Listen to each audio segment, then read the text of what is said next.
여러분 혹시 아세요? 매일 사용하는 화장실 제품들이 우리 건강을 서서히 갉아먹고 있다는 사실을?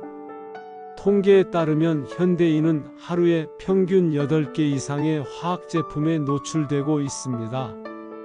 그리고 그중 상당수는 우리의 화장실에 있죠. 안녕하세요, 생각쌤입니다. 오늘은 여러분의 화장실에 숨어있는 암을 유발할 수 있는 4가지 생활용품과 그 안에 들어있는 위험한 화학물질에 대해 알려드리려고 합니다. 생각쌤 채널을 구독하고 알림 설정까지 해두시면 건강한 삶을 위한 정보를 놓치지 않을 수 있습니다. 저도 10년 전만 해도 화장실 용품들이 우리 건강에 미치는 영향에 대해 전혀 관심이 없었습니다. 매일 아침 일어나서 향기로운 샴푸와 바디워시로 씻고 형형색색 화려한 포장의 화장품을 바르고 상쾌한 방향제를 뿌리는 것이 일상이었죠. 하지만 제 어머니가 갑자기 유방암 진단을 받으셨을 때 의사는 환경 호르몬과 생활 속 화학물질이 원인일 수 있다고 말씀하셨습니다. 그때부터 저는 우리 생활 속에 숨어있는 발암물질에 대해 연구하기 시작했고 충격적인 사실을 알게 되었습니다. 우리가 매일 사용하는 화장실 용품 속에는 국제암연구소에서 지정한 발암물질들이 가득했던 것입니다. 여러분도 혹시 이런 경험 있으신가요? 특별한 이유 없이 두통이 잦아지거나 피부가 갑자기 민감해지거나 알 수 없는 알레르기 반응이 나타나는 경우 말이죠. 이런 증상의 원인이 바로 여러분의 화장실에 있을지도 모릅니다. 세계보건기구 WHO 산하 국제암연구소에서는 발암물질을 여러 등급으로 분류하고 있습니다. 1급 발암물질은 인간에게 암을 유발한다는 것이 확실하게 밝혀진 물질이고 2급은 인간에게 암을 유발할 가능성이 높은 물질, 2B급은 인간에게 암을 유발할 가능성이 있는 물질입니다.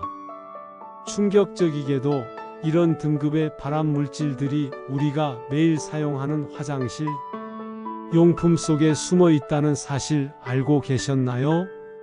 지금부터 알려드릴 4가지 화장실 용품 속 발암물질의 진실은 여러분의 생각을 완전히 바꿔놓을 것입니다. 이 제품들은 약이나 수술 없이도 우리 몸에 치명적인 영향을 줄 수 있습니다. 첫 번째, 화장실에서 매일 사용하는 샴푸와 바디워시에 숨어있는 위험한 발암물질입니다. 여러분이 매일 사용하는 샴푸와 바디워시에는 소듐 나우릴 설페이트나 소듐 나우레스 설페이트와 같은 계면활성제가 들어 있습니다. 이 성분들은 거품을 잘 일으키고 기름때를 제거하는 효과가 있어 대부분의 세정제에 사용됩니다. 하지만 소듐 나우레스 설페이트는 제조 과정에서 1급 발암물질인 에틸렌 옥사이드가 사용됩니다. 에틸렌 옥사이드는 국제암연구소에서 인간에게 암을 유발한다고 확인된 물질이며 이 물질에 지속적으로 노출되면 백혈병과 유방암 발병 위험을 높일 수 있습니다. 특히 아이들의 경우 성인보다 피부가 얇고 민감해서 이런 화학물질이 더 쉽게 흡수됩니다. 제 조카도 어렸을 때부터 아토피가 있었는데 화학성분이 없는 천연 샴푸로 바꾸고 나서야 증상이 호전되기 시작했습니다. 저도 몰랐어요. 매일 사용하는 샴푸에 이런 위험한 성분이 들어있을 줄은요. 박지영 씨 42세는 30대 초반부터 원인 모를 두통과 피부 트러블로 고생했습니다. 여러 병원을 다녀봐도 정확한 원인을 찾지 못했죠. 그러다 우연히 샴푸와 바디워시에 들어있는 화학성분에 대해 알게 되었고 천연 성분으로 만든 제품으로 바꾸기 시작했습니다. 믿기 힘들겠지만 한 달 만에 두통의 빈도가 확실히 줄었고 피부 트러블도 많이 개선되었어요. 이제 와서 생각해보면 매일 뜨거운 샤워 중에 두피와 피부로 이런 화학물질이 흡수되었을 거라고 생각하니 정말 무서워요. 두 번째, 화장실 공간을 상쾌하게 만들어주는 방향제와 탈취제의 위험성입니다. 화장실에서 사용하는 방향제와 탈취제에는 포름알데히드 포말데하이드라는 성분이 들어있는 경우가 많습니다. 이 성분은 국제암연구소에서 지정한 1급 발암물질로 백혈병과 비인두암 등을 유발할 수 있습니다. 2022년 환경부와 한국환경산업기술원에서 발표한 자료에 따르면 국내에서 유통되던 일부 방향제에서 포말데하이드가 기준치를 17배나 초과한 사례가 발견되어 시장에서 퇴출되기도 했습니다. 이런 방향제를 폐쇄된 화장실 공간에서 자주 사용하면 호흡기를 통해 이 유해물질이 체내에 흡수될 위험이 더 커집니다. 특히 아이들과 노약자, 임산부는 더 큰 위험에 노출될 수 있습니다.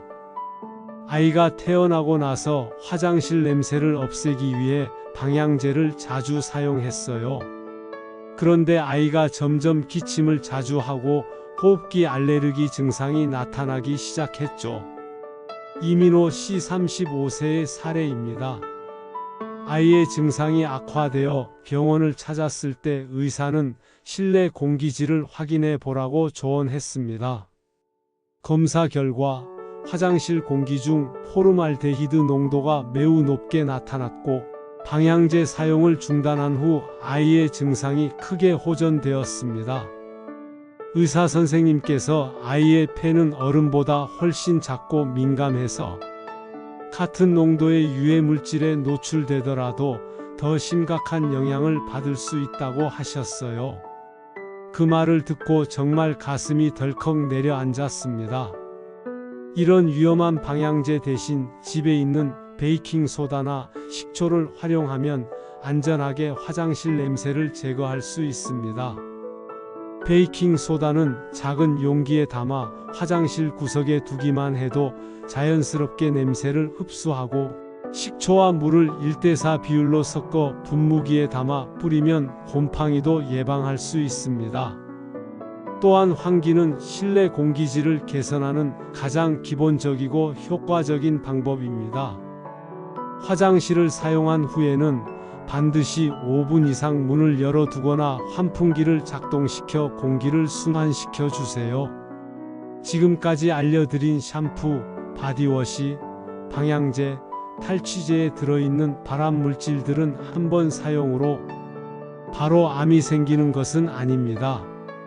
하지만 매일 조금씩 오랜 기간 동안 노출되면 우리 몸에 축적되어 건강에 악영향을 줄 수 있습니다. 다음으로 소개해드릴 두 가지 화장실 용품 역시 우리 건강에 심각한 위험을 초래할 수 있습니다. 대체 어떤 제품들이 그렇게 위험한지, 어떻게 하면 이런 위험에서 벗어날 수 있는지 계속해서 알려드리겠습니다. 세 번째, 화장실 청소에 사용하는 세정제와 락스의 위험성입니다. 화장실 청소용 세정제에는 강력한 화학물질이 다량 함유되어 있습니다. 특히 염소계 표백제락스는 강력한 살균 효과가 있어 많은 가정에서 사용하고 있죠. 하지만 이런 제품에는 암모니아나 다른 세정제와 섞였을 때 독성 가스를 발생시키는 염소 성분이 들어 있습니다. 염소 가스는 1차 세계대전 때 독가스로 사용될 정도로 위험한 물질입니다. 이 가스에 지속적으로 노출되면 호흡기 질환은 물론 장기적으로는 방광암 발병 위험이 증가할 수 있다는 연구 결과도 있습니다. 특히 폐쇄된 화장실 공간에서 락스를 분무하면 그 농도가 더욱 높아져 위험성이 증가합니다. 화장실에서 락스를 사용할 때는 반드시 300대 1 이상으로 충분히 희석하고 장갑과 마스크를 착용해야 하며 창문을 열거나 환풍기를 작동시켜 환기를 충분히 해야 합니다. 제가 한 번은 화장실 곰팡이를 제거하려고 락스 원액을 직접 뿌렸다가 큰일 날 뻔했어요. 갑자기 숨이 턱 막히고 눈이 따갑고 어지러워서 급히 밖으로 나왔죠. 김미영 씨 45세의 경험담입니다. 그녀는 이후 병원에서 화학물질로 인한 급성호흡기 손상 진단을 받았습니다. 의사 선생님께서 심한 경우 폐 손상이나 화학적 폐렴까지 올 수 있다고 하셨어요. 그때 정말 겁이 났습니다. 이제는 화학세정제 대신 구연산이나 베이킹소다로 청소해요. 실제로 구연산은 자연에서 유래한 성분으로 물때와 곰팡이 제거에 효과적입니다. 구연산 가루를 물에 녹여 분무기에 담아 사용하면 화학세정제보다 안전하게 화장실을 청소할 수 있습니다. 네 번째, 플라스틱 샤워 커튼과 욕실 매트에 숨어있는 위험입니다. 많은 가정에서 사용하는 플라스틱 샤워 커튼과 미끄럼 방지, 욕실 매트에는 프탈레이트라는 성분이 포함되어 있습니다. 이 물질은 플라스틱을 부드럽고 유연하게 만들기 위해 첨가되는데 국제암연구소에서 2B급 발암물질로 분류되고 있습니다. 프탈레이트는 플라스틱에서 서서히 방출되어 공기 중으로 날아가거나 피부에 닿을 수 있습니다. 특히 뜨거운 물을 사용하는 욕실 환경에서는 더 많은 양이 방출됩니다. 이 성분은 내분비계 교란물질로 호르몬 균형을 깨뜨려 생식기능 장애, 선천적 기형, 그리고 몇몇 종류의 암 발병 위험을 높일 수 있습니다. 첫 아이를 가지려고 2년 넘게 노력했는데 잘 안 되더라고요. 산부인과 의사가 일상생활에서 내분비계 교란물질에 노출되는 것을 줄여보라고 하셨어요. 이지윤 씨 33세의 이야기입니다. 그녀는 의사의 조언에 따라 플라스틱 제품 사용을 줄이고 면이나 린넨 소재의 샤워 커튼으로 바꾸었습니다. 놀랍게도 그렇게 생활 습관을 바꾸고 6개월 만에 임신에 성공했어요. 물론 다른 요인들도 있었겠지만 일상의 작은 변화가 큰 차이를 만들 수 있다는 걸 깨달았습니다. 이렇게 화장실에서 흔히 사용되는 4가지 제품들 속에 숨어있는 발암물질의 위험성에 대해 알아보았습니다. 이제 어떻게 하면 이런 위험으로부터 우리 가족의 건강을 지킬 수 있을지 알아보겠습니다. 첫 번째, 성분표를 꼼꼼히 확인하세요. 제품을 구매하기 전에 반드시 성분표를 확인하는 습관을 들이세요. 특히 다음과 같은 성분들이 포함된 제품은 가능한 피하는 것이 좋습니다. 소듐 나우릴 설페이트, 소듐 나우레스 설페이트, 프탈레이트, 파라벤, 트리클로산 포름알데히드와 포름알데히드 방출제, 합성 향료. 이런 성분들은 다양한 건강 문제를 일으킬 수 있으며 국제암연구소에서 발암 가능성이 있는 물질로 분류하고 있습니다. 두 번째, 천연 성분에 대한 제품을 찾으세요. 화학 제품 대신 천연 성분으로 만들어진 제품을 사용하면 발암 물질 노출을 크게 줄일 수 있습니다. 요즘은 시중에서도 무해한 성분으로 만든 샴푸, 바디워시, 청소용품 등을 쉽게 구할 수 있습니다. 특히 EWG 환경작업 그룹 인증이나 유기농 인증을 받은 제품은 유해 성분 함량이 적거나 없어 더 안전합니다. 처음에는 가격이 조금 비싸게 느껴질 수 있지만 건강을 위한 투자라고 생각하면 충분히 가치 있는 선택입니다. 세 번째, 집에 있는 자연 재료로 직접 만들어 사용하세요. 베이킹소다, 식초, 레몬즙, 소금 등 주방에 있는 자연 재료들로도 효과적인 청소용품을 만들 수 있습니다. 이런 방법은 비용도 절약되고 불필요한 화학물질 노출도 줄일 수 있어 일석이조입니다. 예를 들어 베이킹소다와 식초를 섞으면 변기와 타일의 물때를 제거하는 데 효과적입니다. 레몬즙은 자연 표백제 역할을 하고 상쾌한 향도 남깁니다. 에센셜 오일을 몇 방울 더하면 방향제 역할도 할 수 있죠. 네 번째, 환기를 충분히 하세요. 어떤 제품을 사용하든 화장실은 자주 환기시키는 것이 중요합니다. 특히 청소 후에는 최소 30분 이상 창문을 열어두거나 환풍기를 작동시켜 유해 물질이 실내에 남아있지 않도록 해야 합니다. 마지막으로 플라스틱 제품은 천연 소재로 대체하세요. 플라스틱 샤워 커튼이나 매트는 면, 대나무, 린넨 같은 천연 소재로 만든 제품으로 교체하세요. 이런 천연 소재는 프탈레이트 같은 유해 물질을 방출하지 않을 뿐만 아니라 자연 분해되어 환경에도 더 좋습니다. 지금까지 화장실에 있는 암 유발 가능성이 있는 4가지 생활용품과 그 안에 숨어있는 발암 물질에 대해 알아보았습니다.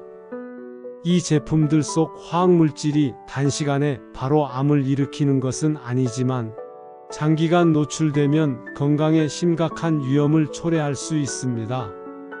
중요한 것은 우리가 이런 위험성을 인지하고 적절한 대체품을 찾아 사용함으로써 위험을 크게 줄일 수 있다는 점입니다.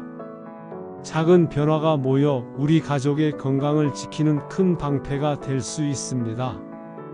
여러분은 어떤 방법으로 화장실 용품의 화학물질을 줄이고 계신가요? 댓글로 여러분만의 팁이나 경험을 공유해 주세요. 다른 분들에게도 큰 도움이 될 수 있습니다. 다음 영상에서는 주방에 숨어 있는 발암 물질과 그 대체품에 대해 알아보겠습니다.